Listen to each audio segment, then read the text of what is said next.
आज का दिन बहुत शुभ है, क्योंकि अब भोग कटने को है। जब भी मैं देखता हूं कि कोई यहाँ आता है तो अपने आप ही जान लेता हूं कि अब इनका भोग कटने को है, कष्ट जाने को है, दुख जाने के दिन आ गए और सुख आना है। इस दरबार में आप जो भी बोलते हैं, यह बात ध्यान रखना, वह सिद्ध हो जाता है। सिद्ध अर्थात पूरा हो जाता है। आप बोले और पूरा हुआ। जैसे आप बोले कि प्रेत बंध जाए, प्रेत बंध जाते हैं। आप बोले कि इनकी शक्ति छिन जाए, उनकी शक्ति छिन जाती है। आपने कहा कि यह तब तक बंधे रहें जब तक कि इनको भस्म या संहार दरबार द्वारा ना कर दिया जाए। वह भी होगा। अभी आपको तो एक हवाई सा लगता होगा कि जैसे हर जगह बोलते हैं, यहाँ भी बोल दिया। थोड़ा फर्क है। यहाँ पर तमाम लोग ऐसे बैठे हैं जिन्होंने संकल्प लिया है और वह संकल्प का अर्थ जानते हैं, उसका परिणाम भी जानते हैं कि क्या होता है। अगर आपने बोल दिया कि मेरी माँ की समस्या मेरे ऊपर से होके गुजर जाए और सब निकल जाए, मेरी माँ नहीं आ पा रही है यहाँ, ऐसा ही होना अगले ही क्षण से शुरू हो जाएगा। यह तो इस दरबार की वाक सिद्धि है।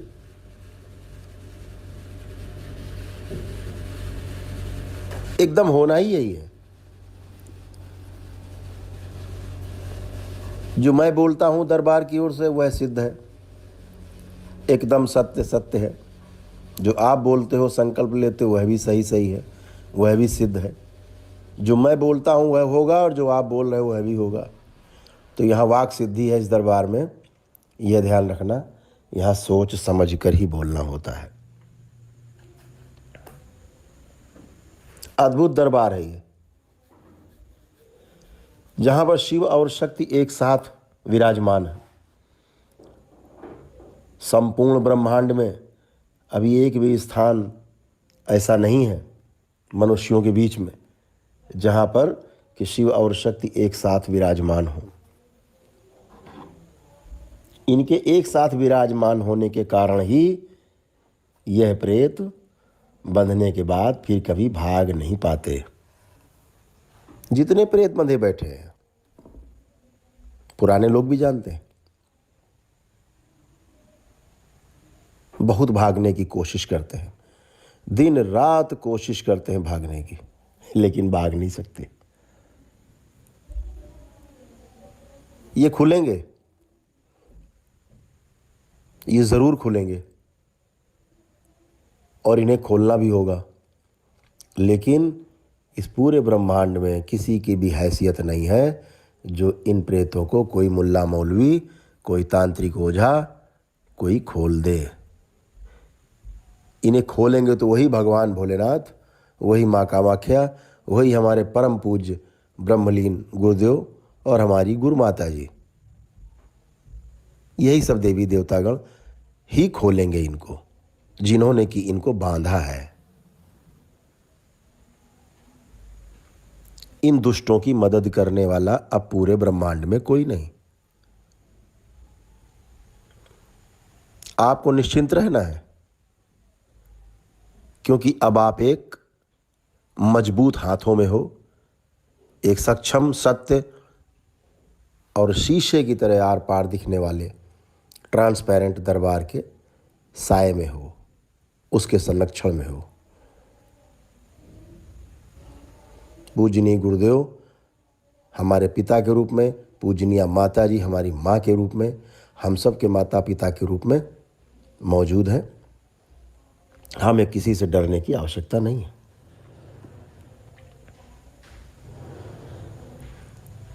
प्रेत दो प्रकार से होते हैं, इसको भी आपको समझ लेना है। घर पर सिद्ध हवन करने की परंपरा यहाँ से क्यों शुरू की गई, इसको भी समझ लेना है। यह सिद्ध हवन क्यों बना, इसको समझना है।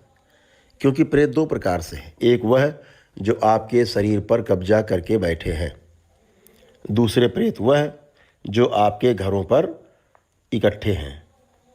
ये घर पे जो प्रेत इकट्ठे हैं, कब्जा करके रह रहे हैं घरों में, यह इन्हीं शरीर पर रहने वाले प्रेतों ने ही अपने कवच के रूप में इन्हें इकट्ठा करके रखा है। जब भी हवन होता है और इन्हें कभी माताएं मारने की कोशिश करें, दरबार का कोई भी गण इनको मारने की कोशिश करे, इन्हें भस्म या संहार करने की कोशिश करेगा, ये घर से एक प्रेत पकड़ के आगे कर देते हैं। वह भस्म होता रहता है, जलता रहता है, जैसे ही जल जाता है दूसरा प्रेत आगे कर देते हैं और ये शरीर वाले प्रेत पुनः से बचे रह जाते हैं।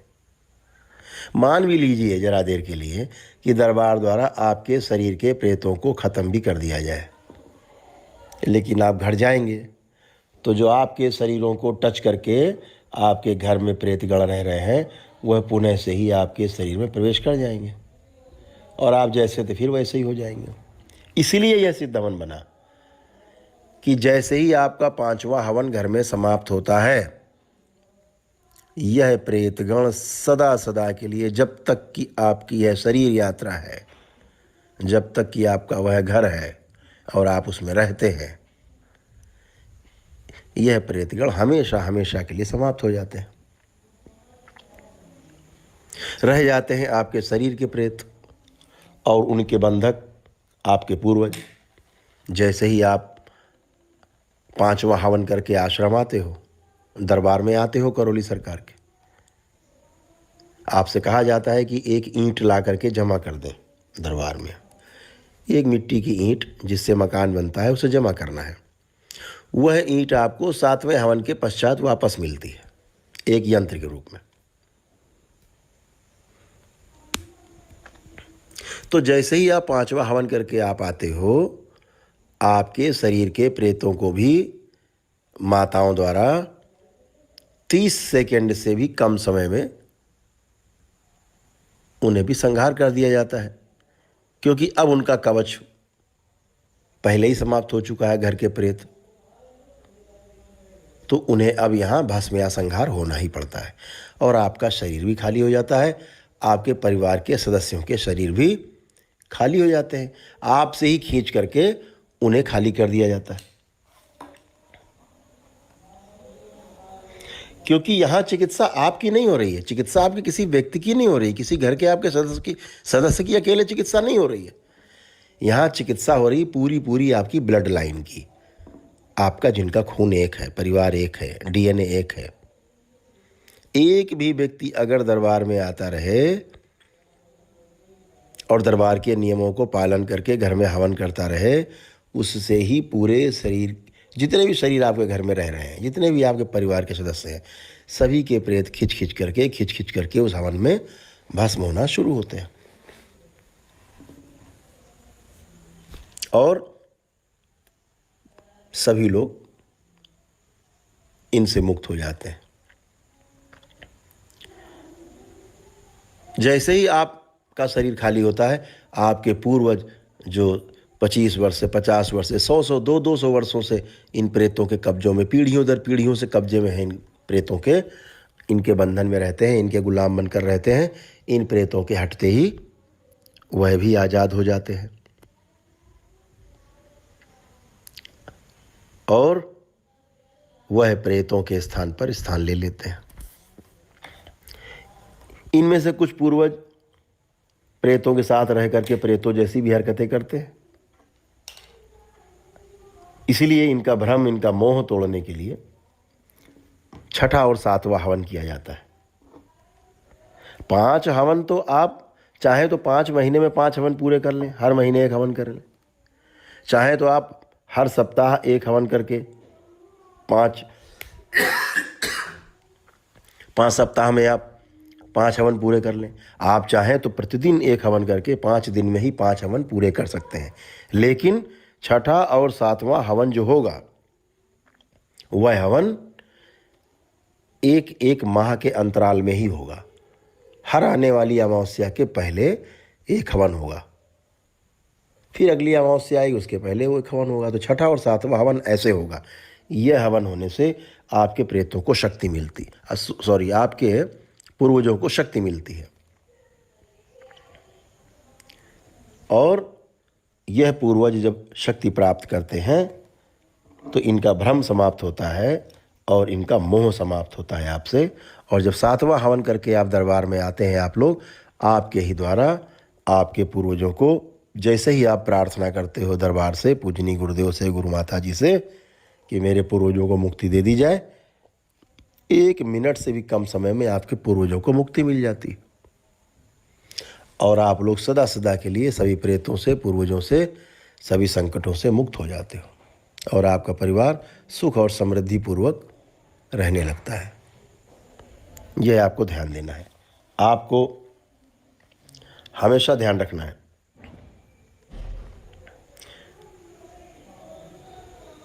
कि यह जो आपने ईंट जमा की थी 5वें हवन के बाद, ये आपको 7वें हवन के पश्चात मिल जाती है।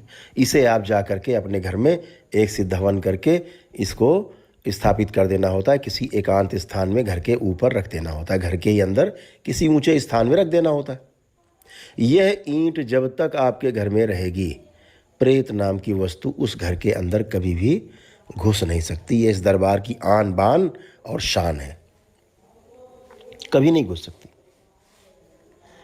आपके शरीर खाली होने के बाद प्रेतों से आपके शरीरों में किसी भी प्रेत के घुसने की गुंजाइश हमेशा हमेशा के लिए समाप्त हो जाती है। कभी आप घर बदलना चाहें आप बदल सकते हैं। यह ईंट का यंत्र अपने साथ ले जाएं, मंदिर के सामान के साथ, पूजा विग्रह के साथ, और उससे पुनः से एक हवन करके नए घर में जाएं। एक सिद्ध हवन ले जा करके दरबार से करें और वह हवन करके इस ईंट यंत्र को पुनः से किसी एकांत स्थान में घर के अंदर रख दें, ऊंचे स्थान पर। इसे बार बार छूना नहीं। इसे तो नवरात्र की अष्टमी में, नवमी में निकालना है। जब आप हवन करते हो उस हवन में इस ईंट यंत्र को रख के, जैसे आप पूजा पाठ अपना माँ दुर्गा का करते हो वो सारा आप करें। हवन के पश्चात इसको पुनः से उठा करके अपने अपने उसी पुराने स्थान पर रख दें जहाँ पर यह ईंट यंत्र रखी रही होती है पूर्वत। इसको रोज रोज छेड़ना नहीं है, रोज रोज अगरबत्ती नहीं करनी इसको रोज रोज धूप बत्ती नहीं करनी है। ये रहेगी जिस घर में, वह घर कीला हुआ रहेगा, कोई बाधा उसके अंदर प्रवेश नहीं कर सकती।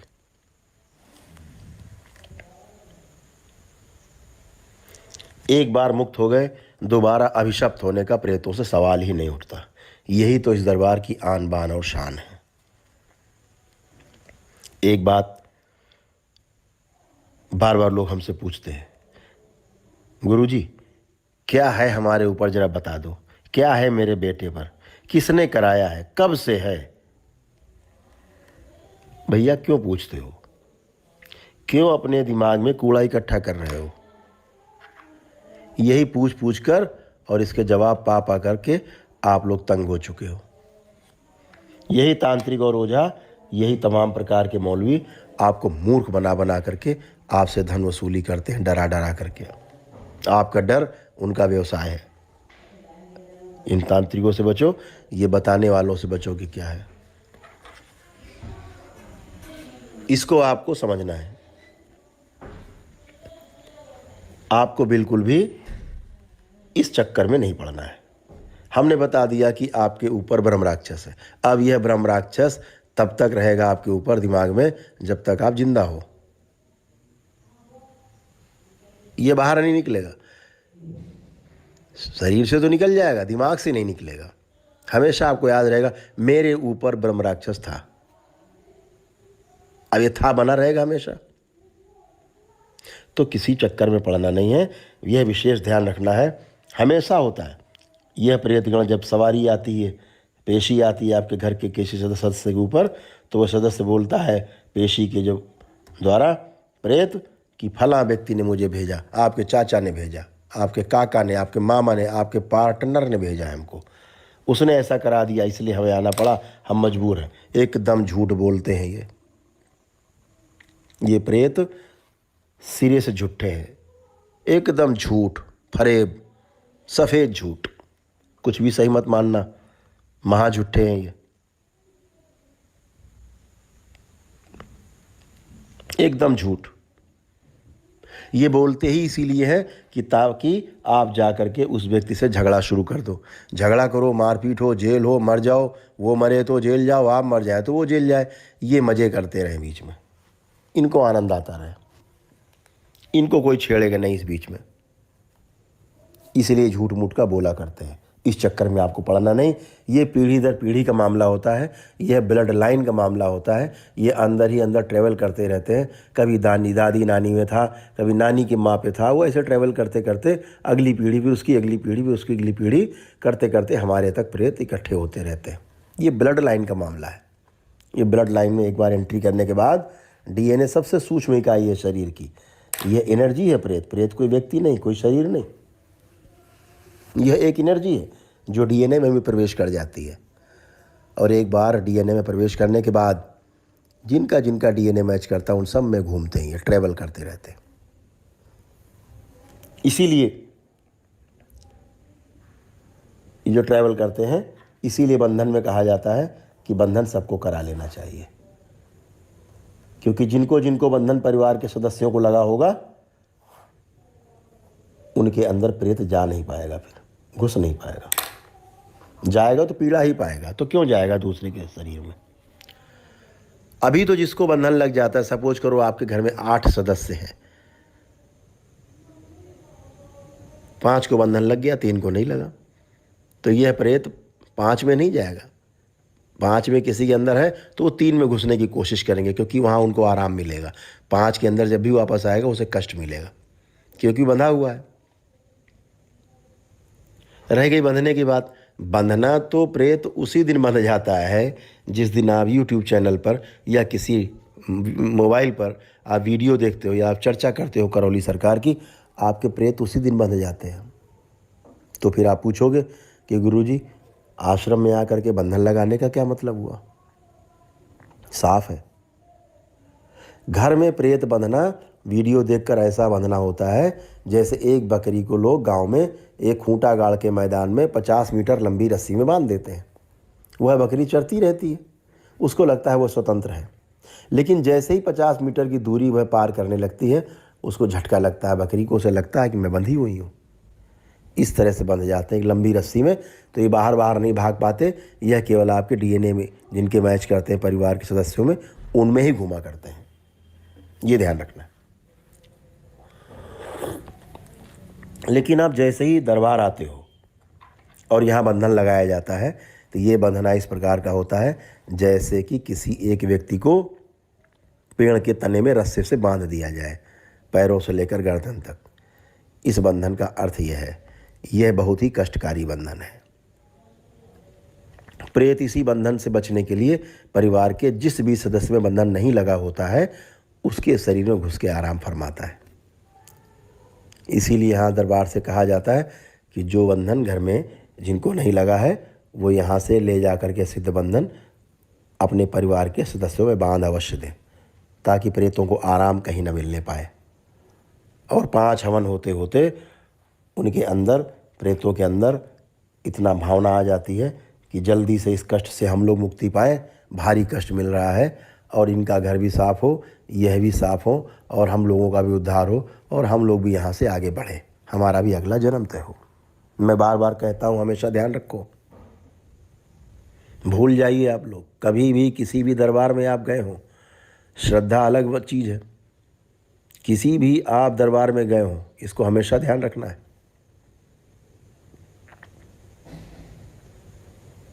प्रेत कभी साथ नहीं छोड़ता है, जीवन पर्यंत, जीवन पर्यंत ही नहीं, मृत्यु के बाद भी साथ नहीं छोड़ता। मरने के बाद भी आप इन्हीं के गुलाम रहते हो।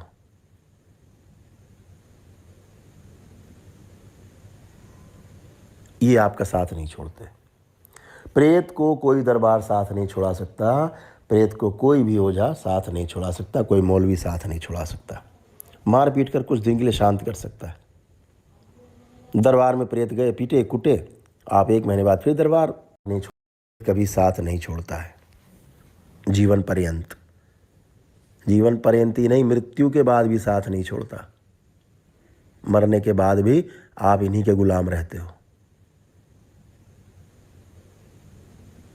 इन्हें कोई भी आप तांत्रिक कहे कि ये बलि दे दो, कुत्ते की बलि दे दो, आदमी की बलि दे दो, चाहे भैंसे की बलि दे दो, चाहे बकरे की बलि दे दो, चाहे मुर्गे की बलि दे दो, चाहे इन्हें कोई स्थान दे दो, चाहे इनकी जो पूजा पाठ मांगे पूजा पाठ करा दो, ये जो कुछ बोले प्रेत वो सब करा दो, चाहे जितनी कस्में खा ले, लेकिन ये आपको छोड़ेंगे नहीं।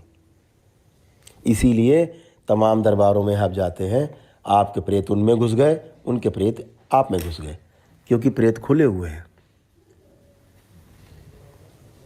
यही एक ऐसा दरबार है करौली सरकार का दरबार, जहाँ प्रेत खुला नहीं घूमते। यहाँ आपके आने का अर्थ कि आपके प्रेत पहले से बंधे हुए हैं, यहाँ आकर के और ठीक से बंध जाते हैं, और ये कभी भी प्रेत खुला नहीं घूम सकते, किसी दूसरे पे नहीं जा सकते। इसलिए आपको निश्चिंत रहना होता है। दूसरे दरबारों में आप जाते हैं, तमाम दरगाहों पर जाते हैं, तमाम दरबारों में जाते हैं, तमाम मौलवी ओझाओं तांत्रिकों के यहाँ जाते हैं, आप लेके अपने ऊपर 4 प्रेत जाते हैं, लेकिन जब आप वहाँ से लौटते हैं तो 44 लेके आते हैं। वहाँ से लौटे तो 100 हो जाते हैं। लेकिन करौली सरकार के दरबार में जो नियम है वह धरती पर कहीं भी नहीं। यहाँ प्रेत आया तो बंधेगा ही, जा ही नहीं सकता कहीं। जाएगा तो इसी हवन में जाएगा। यहाँ हवन हो रहा है यहाँ जाएगा, या आपके घर के होने वाले हवन में जाएगा, बस में ही होगा, बचने का कोई उसका रास्ता नहीं है। तो मैं आपसे कह रहा था कि कभी प्रेत ने कहा हो कि फलां व्यक्ति ने कराया, और आप जब दरबार से यहाँ से पूरी तरह से प्रेत बाधा से मुक्त हो जाते हो, आपका परिवार प्रेत बाधा से मुक्त हो जाता है, तो आप कभी अगर ये सोचने लगो कि फला व्यक्ति ने मुझे कराया था, मेरे परिवार ने बहुत झेला, तो अब मैं भी उसको तंत्र मंत्र कराऊंगा, तो ध्यान रखो आप क्या करोगे, आप किसी मुल्ला मौलवी किसी तांत्रिक ओझा की शरण में जाओगे। मुल्ला मौलवी तांत्रिक आपको ठीक तो नहीं कर सकते, लेकिन ख़राब ज़रूर कर सकते हैं। आपको भी कर सकते हैं और दूसरे को भी कर सकते हैं। यह तो कर सकते हैं, अच्छा तो करने की हैसियत है ही नहीं इनमें, लेकिन ख़राब ज़रूर कर सकते हैं।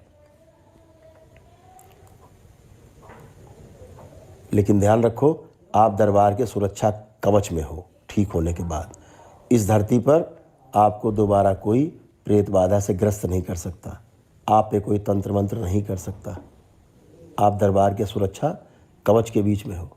जैसे समझो कि आप एक कमरे के अंदर हो, बाहर से कोई ईंटा पत्थर मारे आपके ऊपर नहीं लगेगा, वो करेगा दीवार में टकरा के और उसी के ऊपर जाके सर पे लगेगा। तो जो भी तंत्र मंत्र आपके ऊपर करेगा वह स्वयं भोगेगा। इसलिए यह पूछना बेईमानी है कि किसने कराया, क्यों कराया, गुरुजी बता दो ताकि हम आगे के लिए भी सतर्क रहें, ताकि दोबारा कोई ना कर पाए। भैया जब वो कर ही नहीं पाएगा दोबारा, तो आप सतर्क क्यों रहोगे? अपना दूसरा काम देखो, अपना व्यापार देखो, अपना काम देखो। ज़्यादा चक्कर में क्यों पड़ रहे हो? तो कहना ये चाहता हूँ आपसे, ख़ास तौर से महिलाओं से भी, कि अगर आपने भी कभी ऐसा सोचा, बहुत ध्यान से मेरी बात को सुनना है, कि अगर आपने कभी ऐसा सोचा कि फलां व्यक्ति ने मेरे साथ ऐसा तंत्र मंत्र कराया था, अब मैं भी ऐसा करा दूं कि वह भी भोगे, तो ध्यान रखना आप दरबार के सुरक्षा कवच के बीच में हो। जैसे कि एक कमरे के अंदर आप हो, ऐसा कवच चारों तरफ से। अगर आपने भी अंदर से ईंटा मारा बाहर, वो पलट के और दीवार पे लग के आपकी खोपड़ी पर ही लगेगा। ध्यान रखना, जो तंत्र मंत्र आप किसी और के लिए कराओगे, वह तंत्र मंत्र आपके लिए ही घातक सिद्ध होगा, और आप तथा आपका परिवार और आपका घर पुनः से प्रेत बाधा से ग्रस्त हो जाएगा। फिर यह दरबार भी आपको कभी जीवन में साथ नहीं देगा। दरबार गलत करने वालों के साथ बिल्कुल नहीं है, यह आपको हमेशा ध्यान रखना है। अभी जैसे ही आप पहला हवन शुरू करते हैं, बहुत लोग फ़ोन करते हैं, गुरुजी, व्हाट्सअप करते हैं, गुरुजी जैसे सपोज करो माँ बीमार, पेशी आती थी, तो बोले गुरुजी पहले तो माँ को हफ्ते 10 दिन में पेशी आती थी, अब तो दिन भर आती है। अब गुरुजी पीड़ा बढ़ गई है, समस्या बढ़ गई है जब से पहला हवन हुआ है। ऐसा 10-5% लोगों को होता है। डरने की आवश्यकता नहीं है। आप ध्यान रखें, आप करौली सरकार के दरबार में जिस दिन पहले दिन आए थे, उसके पहले तक यह प्रेतगण आपको परेशान करते थे। अब आपको समझ लेना है कि जैसे ही यह सिद्ध हवन आपके घर में शुरू हुआ है, इनकी भयानकतम क्रूरतम पिटाई शुरू हो गई है। इन्हें भयानक पीड़ा के दौर से प्रेतों को गुजरना पड़ रहा है। और यह प्रेतगण चूँकि जिस पर पेशी आती है उसी के ऊपर रहते हैं शरीर में, तो जब प्रेतगणों को कष्ट मालूम हो रहा है, प्रेतगणों को कष्ट मिल रहा है, तो वह दिखाई और समझ में आपको उसी के शरीर पर आएगा जिस पर पेशी आती है। दिन भर पिट रहा है। अब आप कहोगे गुरुजी ये तो खाना भी नहीं खा रहे हैं, खाना भी छूट गया। आप सोचो, एक आदमी को 10 लोग मिलकर मार रहे हैं, सुबह शाम दोपहर पिट रहा है लाठी डंडे जूते से। आप 56 भोग की थाली सजा कर बैठे हो कि भैया खा लो। कैसे खाएगा पिटता हुआ आदमी? खा ही नहीं सकता। और हवन शुरू होते ही इन प्रेतों का खाना पीना भी अपने आप बंद हो जाता है। यह भी ध्यान रखो, भभूत आप खिलाएं, कुछ भी खाने पीने की वस्तु हो उसमें आप भभूत मिलाकर जरूर दो पीड़ित को। सभी लोग घर के लोग, तो जिसका शरीर है उसको तो भोजन मिलेगा, पानी मिलेगा, लेकिन जिन्होंने कब्जा करके रखा है शरीर के ऊपर जबरदस्ती प्रेतात्माओं ने, उनको भोजन तो दूर पानी भी नहीं मिलेगा। जिसमें भभूत मिली हुई है वह ग्रहण नहीं कर सकते प्रेत। ये आप समझ लीजिए। तो 5 हवन करके आपको इन सब चीज़ों से मुक्त हो जाना है। ये एक सर्जरी एक प्रकार की है, एक प्रकार का ऑपरेशन है। ये आपको ध्यान रखना है, इससे डरना नहीं है।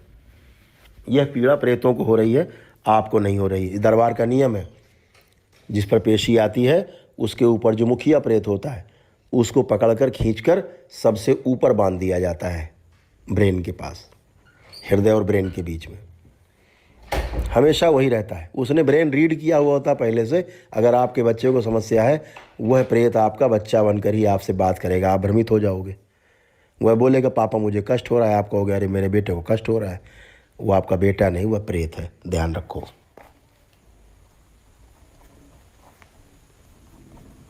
वह प्रेत है, बेटा नहीं है आपका। 5 हवन तक वह प्रेत ही आगे रहेगा, वही पिटता रहेगा और वही शिकायत करता रहेगा। लेकिन आप तो रूप के अधीन हो, आपको रूप दिख रहा है, हमें प्रेत दिखता है। 5 हवन खत्म, सब खत्म। पहले तो महीने में 1 या जो ज़्यादा से ज़्यादा 2 हवन करने की इजाज़त होती थी दरबार द्वारा। बहुत रेयर केस में किसी की मृत्यु बिल्कुल निकट है कि मर रहा है, 1-2 दिन में मर जाएगा, उसको दरबार से इजाज़त दी गई कि ठीक है आप 2 दिन में 3 दिन के अंतराल में हवन कर लो। वह लोग बच जाते हैं, ठीक हो जाते हैं। यहाँ पर भी तमाम लोग बैठे हुए हैं, ऐसे लोग जिनको इजाज़त दी गई, मरणासन बिल्कुल आए थे, मृत अवस्था में आए थे, एकदम डेड बॉडी के रूप में आए थे। मैंने भी मना कर दिया था उन्हें कि भाई आप ले जाओ, ये ठीक नहीं हो सकता। लेकिन जब परिवार के लोग लगते हैं रोने पीटने पूजनी बाबा जी के सामने, तो पूजनी बाबा जी तो बैठे ही पसीजने के लिए हैं। वो पसीज गए। पसीज जाते हैं तो बोल देते हैं बेटा इसे ठीक कर दो, थोड़ी शक्ति ही आपकी दरबार की ज़्यादा लगेगी, इसे ठीक कर दो, ठीक हो जाएगा। तो तब इजाज़त दी जाती थी कि आप 2 दिन में, 4 दिन में, हफ्ते भर में हवन कर सकते हो। लेकिन इस 2 जुलाई से, अमावस्या से, पूजनी बाबा जी द्वारा, माता जी द्वारा, दरबार द्वारा एक नई शक्ति खोली गई, जिसके तहत आप चाहें तो 1-1 महीने में 5 हवन करके 5 हवन में आप प्रेतों से मुक्त हो जाए, चाहे प्रति सप्ताह 1-1 हवन करके 5 सप्ताह में मुक्त हो जाए, चाहे लगातार 5 दिन में 5 हवन करके 5 दिन में ही मुक्त हो जाए। यह शक्ति इसलिए खोली गई, मुझे ऐसा लगता है कि तमाम विदेशों से भी लोग आते हैं, उनके पास समय कम होता है और वह आकर के तुरंत वापस जाना चाहते हैं हफ्ते 10 दिन में, तो उनके लिए भी यह शक्ति खोल दी गई। बहुत लोग यहाँ आते हैं, आश्रम में रुकते हैं और आश्रम में रुक करके 5 दिन, 6 दिन, 7 दिन और 5 दिन में लगातार हवन करके प्रेत बाधा से मुक्ति पा करके और अपने घर चले जाते हैं।